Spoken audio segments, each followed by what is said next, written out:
প্রশ্ন হচ্ছে সংখ্যালঘু কারা? যথার্থ সংখ্যালঘু হচ্ছে দুর্বৃত্তরা। বাংলাদেশের অধিকাংশ মানুষ অসাম্প্রদায়িক, বাংলাদেশের অধিকাংশ মানুষ ভালো, বাংলাদেশের প্রতিটা মানুষ ধার্মিক।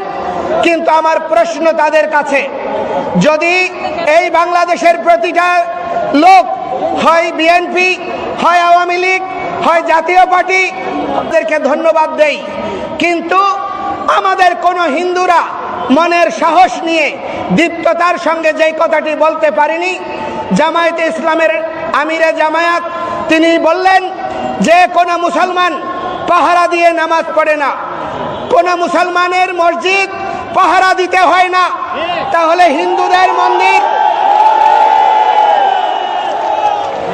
হিন্দুদের মন্দির পাহারা দেওয়া হচ্ছে কেন? আপনারা বলছেন এই দেশে সহিংসতা হচ্ছে না, রাজনৈতিক নিপীড়ন হচ্ছে, তাহলে কেন দুর্গা পূজায় মাদ্রাসা ছাত্রদেরকে নামিয়ে দেওয়ার প্রয়োজনীয়তা অনুভব করছেন? এটার মধ্য দিয়ে প্রতীয়মান হয় এই দেশে সংখ্যালঘুরা কত অনিরাপদ। এই অবস্থার জন্য দায়ী কারা?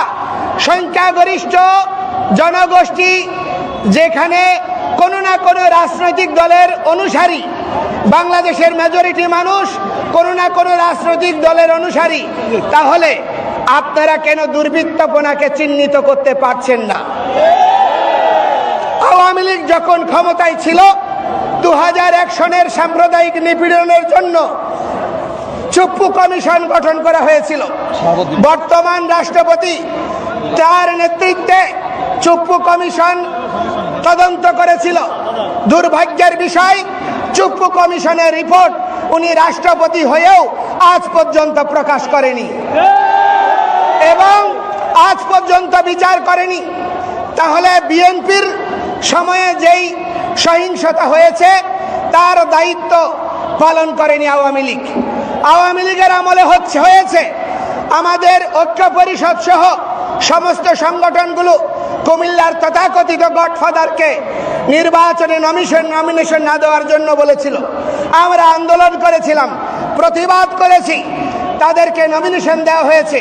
সেই দুর্বৃত্তপনার বিচার আজকে যদি রাজনৈতিক দায় এড়াতে চায়, তাহলে বিএনপি, জামায়াতে ইসলাম, আপনারা যারা আছেন ক্ষমতায়, তাদের উচিত ছিল প্রথম 5টা বা 6টা কমিশনের সঙ্গে 21 সাল থেকে অদ্যাবধি যেই সহিংসতা হয়েছে, যে নির্যাতন হয়েছে, হত্যাকাণ্ড হয়েছে, তার জন্য কমিশন গঠন করা।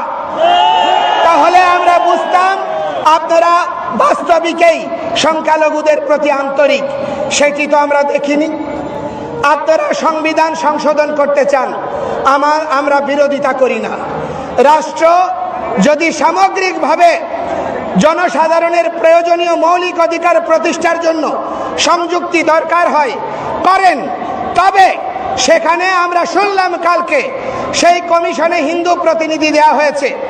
আমাদের বক্তব্য হচ্ছে আড়ালে লুকোচুরি করে আমাদের পাহাড়িদের মধ্যে একজন উপদেষ্টা নিয়োগ করা হয়েছে। এই উপদেষ্টা তিনি পাহাড়িদের উপর যখন হামলা হয়েছে বক্তব্য এসেছে তার, আমরা তাকে কৃতজ্ঞতা জানাই। কিন্তু আমাদের যে হিন্দু উপদেষ্টা হলো, আজ পর্যন্ত কোনো মন্দির পরিদর্শনে যায়নি, কোনো ক্ষতিগ্রস্তের পাশে দাঁড়ায়নি, হিন্দুদের স্বার্থে, সংখ্যালঘুদের স্বার্থে কোনো বক্তব্য দেয়নি।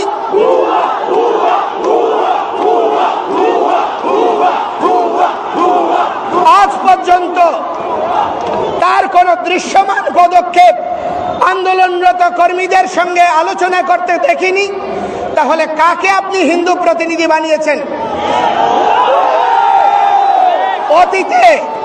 অতীতে যত ধর্মীয় সংগঠন ছিল তাদেরকে রাজনৈতিক লেজুর বৃত্তির প্রতিষ্ঠানে পরিণত করা হয়েছে। কারণটা কি? যারা ছাত্র ইউনিয়ন করেছে, যারা কমিউনিস্ট করেছে, যাদের ধর্মীয় অনুভূতি নাই, সেই সমস্ত তথাকথিত বুদ্ধিজীবীদেরকে হিন্দুদের নেতা বানানো হয়েছে এবং তার বদৌলতে আজকে সনাতনী সমাজের প্রতি সংবেদনশীল কোন বিষয় নিয়ে তাদের যথার্থ পদক্ষেপ আমরা দেখিনি। এই